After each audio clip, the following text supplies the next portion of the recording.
I made a game for my friends using a free-to-play fighting game engine called Mugen, and over the last few weeks I've been piecing together everything from the menus to the maps and the characters, and I've gotten it to a point where I can live out some of my anime dream battles. So let's prove once and for all that Deku solos the One Punch Man universe. The rules are simple. I have 3 different Dekus at 3 different stages of power, and I'm gonna have Deku take on the strongest characters from One Punch Man in a boss rush, and if he loses, we'll upgrade to the next most powerful Deku to see if he can actually bring the title of Mugen champion home. So with these characters that I'm choosing to fight against Deku, I also want to talk about the chance that Deku would actually be able to beat some of them, so let's pick some reasonable ones. We got Tatsumaki, Genos, Garou, and Saitama on the same team, and let's see how this is about to go in game, but I want to talk about the reason that I think Deku would absolutely be able to beat Tatsumaki. I know it sounds like it makes absolutely no sense, but here's the issue.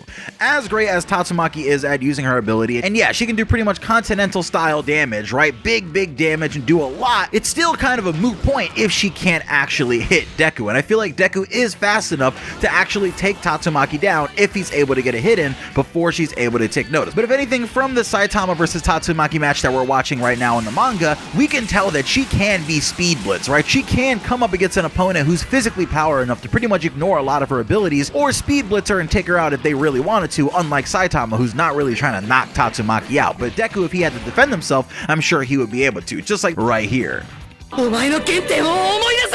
Now for Genos, I really don't think I have to make all that strong of an argument, right, to get you to understand that this is an absolute wash. Genos is constantly getting clapped, and yeah, you could say that in the very beginning we saw Genos do a lot in that fight where Saitama blew away the entire mountain range, but really Saitama's the one that's memorable from that fight. This is that cool laser from that fight though.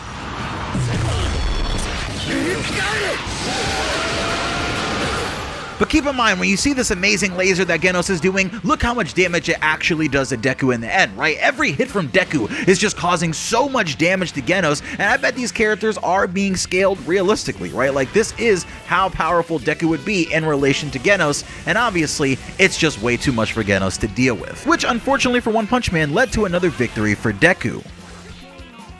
Now this next one is probably the closest matchup so far because albeit Deku has a lot of strength, but he doesn't necessarily have the most technique, which is right exactly what this Garou is probably gonna have. This isn't really Monster Garou or Cosmic Garou, who we also have, and I mean these are 2 pretty similar fighters, as you can tell by their double charging animation here, but there is a very big difference again in the fact that Garou has a lot of technique and his fighting style is very dangerous, but again that can be overwhelmed with strength like we're seeing right now in the match, but actually never mind, this is not looking good. I'm not a big fan of this. But again, Deku is a tank. He just takes all the damage and eats it like breakfast, and then he sends it back with Oklahoma Smash and everything else that he's doing against Garou that's gonna secure him the win. For this next battle, I really don't know what I expected. I mean, I know that this Saitama that I have is really broken, but you can just see what happens here for yourself.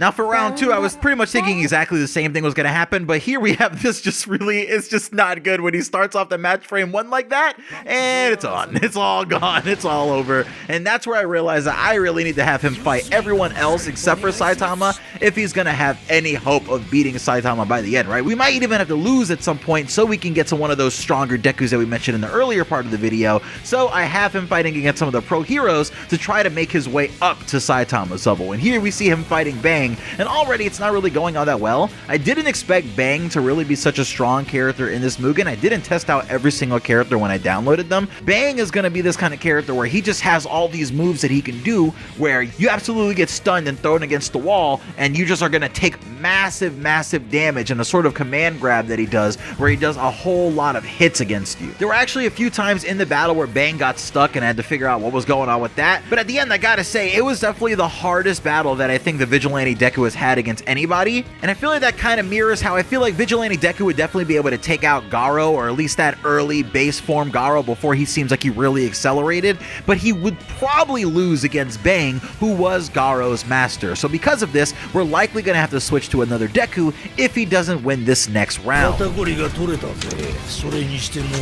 And here are some highlights of Deku's actually impressive attempt at taking Bang down, which he does manage to do by the end of the round. I think if this Deku character did have Fajin and a couple other things, it would be a little more accurate to how strong he was during the very end of that arc. And I feel like with things like Fajin and things like that, he might actually be able to take Bang down maybe 1 out of every 10 times. But again, here he only managed to eke out a win against Bang, which brings him to his next competitor, King. Now, of all the competitors that he has to go against in this battle royale, King is definitely the one that I expected to give him the least amount of trouble, but that's actually not the case because this King has all sorts of supports and he has the ability to naturally pretty much dodge everything that Deku's doing, which really mirrors his ability in the anime, right? Because we know that King narrowly avoids danger all the time just by a force of good luck, right? And the fact that other heroes are drawn to saving people like him, so he tends to get saved by someone like Saitama, like we're gonna see here in this ultimate technique where Saitama gets rid of the monster for him. But look, it doesn't necessarily do that much damage to Deku, so maybe Deku's actually getting stronger for that final battle against Saitama. I really like this King character and how he just dodges everything with that dark look on his face, and he kind of runs around looking a little just confused in my opinion. But at the end of the day, by the time that Deku actually managed to get his hands on this King, I think King actually can only block with the amount of ki that he has. Deku does do significant damage and manages to actually put a massive dent in that health. One thing that was definitely the highlight of the match for me between King and Deku was King just busting out this random Kamehameha here. Okay, I don't remember him doing specifically that, but alright. Maybe I have to reread the Monster Federation arc, right, and see how that arc went. Maybe I just don't exactly remember it the way that I think I do. But regardless, King is another person that I think Vigilante Deku, right, like that Deku from that arc, would definitely be able to defeat really easily. Which will bring us to the next competitor, which is obviously going to be Metal Bat. And Metal Bat is someone that I didn't expect to do as much as he actually did, but I guess that was me looking at him as the underdog. But despite me thinking he's an underdog, look at the amount of damage he's about to do to Deku. Jeez, he just completely wipes his health out, and that does cause Deku to lose this round, but I'm really hard-headed and I wanted to keep going with the Vigilante Deku a little longer, and here's exactly how that went. You can see he's getting comboed to pieces by Metal Bat, and that's kind of how a lot of their match ended up to continue on going. Metal Bat's character has a lot of these like bat swinging combos that he uses on Deku, and he actually does do pretty decent damage, but I think one of the major things that I think about Metal Bat losing this fight against Deku and why it would happen is we know Metal Bat doesn't really have a lot of speed, considering he's always late to his own monster fight. And I feel like Deku, with Fajin and all the various things that he can do, as he mentioned against Tatsumaki, would easily be able to take Metal Bat down as he does in this match in the Mugen.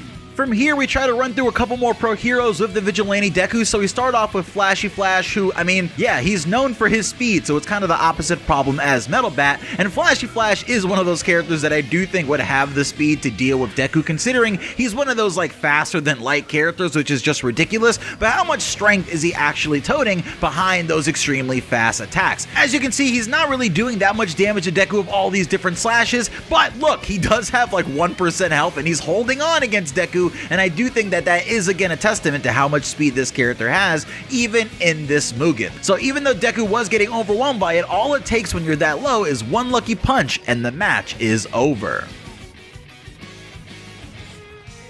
For Super Alloy Dark Shine, I don't really know what I was expecting for the character, honestly, but we do end up getting this character who is just very All Might-like, right? Like, I wonder if this is just a skin on top of one of the All Might characters that already exist, but the match was really, really brief. He only got a couple attacks off on Deku, which did do decent damage before Deku ended up taking him out. Going into this next battle where you see Child Emperor just summons a Gundam to fight Deku for who knows what reason, and that Gundam wasn't really taking any damage, but Deku's got the dodges on deck, and he manages to get Child Emperor out of that giant Gundam suit, but it doesn't really do a lot of favors for Deku because it seems like just the base sprite of Child Emperor has a lot of combos and does manage to piece Deku up really bad. Deku does have a little bit of a comeback here, but again, like I said before, all it takes is one lucky punch and it's over. So since Vigilante Deku officially lost a couple times there, it was time to flip over to an even stronger Deku, and this is sort of a base Deku that also has the capability to go 100%. And he does have this really intense battle with Drive Knight. He does start the match instantly just attacking, and a lot of the match with Drive Knight is actually just this one attack pattern that Drive Knight has, where he does like an Aura combo and sends you flying, repeatedly teleporting you, but he did have this one interesting ult where he kind of rode on his drive bike and sent missiles going everywhere,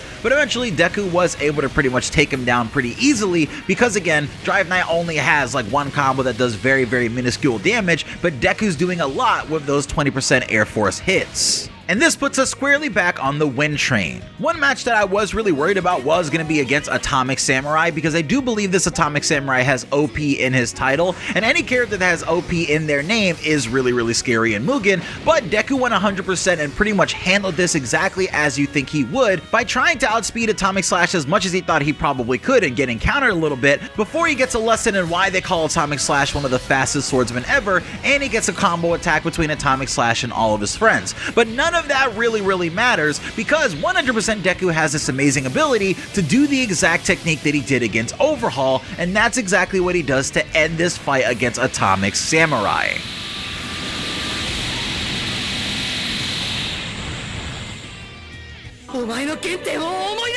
Now coming up in part 2, we're going to have Deku going up against the rest of the gauntlet of One Punch Man characters, everyone from Boros to Speed of Sound Sonic and Garou, and we're going to make sure we level him up all the way until he's ready to take on that final Saitama boss battle. So make sure you check in for part 2 in a couple of days when it's out, but in the meanwhile you can check out another one of my regular anime reviews or any of the new content that I have for the new Demon Slayer season, and if you do like these Mugen style videos, you can let me know that by getting this video to 800 likes for part 2.